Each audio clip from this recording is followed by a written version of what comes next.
All right, last year I planted a Chicago hardy fig. Now this is widely recognized as probably the most cold hardy fig. I live in northwest Arkansas and it gets down way below zero most winters, not every winter, but this one should be good to minus 10 degrees Fahrenheit. It did get that cold here last year, and this thing died back all the way to the ground, but it really came back strong this year. I'm gonna show you what I got. Okay, this thing is probably around 8 feet tall, and like I said, it died all the way back to the ground, and now it's producing just a ton of figs. And I've been here for over 40 years and I've never seen a fig. There's a ripe one right here. I'm gonna take it in and show you. These things are really delicious too.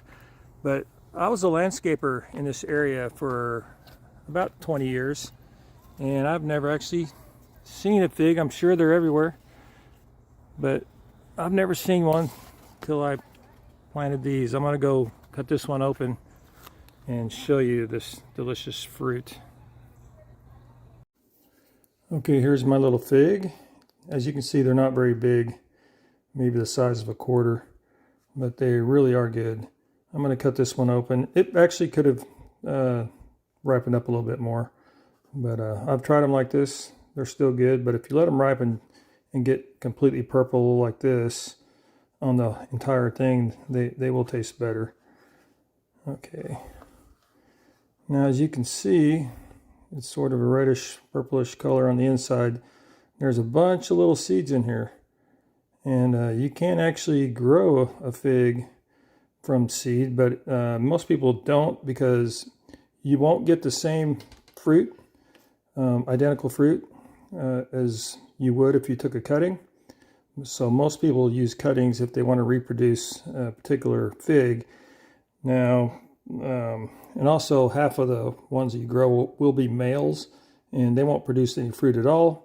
And then it's going to take 3 to 7 years on top of that. So most people will just take cuttings. Now I just squeeze this out and I eat this. This particular one, this Chicago Hardy, first time I ate it, I thought I was eating a peach. To me, I could not tell the difference between this and a peach. So I'm going to go ahead and eat this one because they really are good. Oh man. I would highly recommend planting some of these in your garden because they'll come back every year and you're going to have these tiny little peach-like fruits.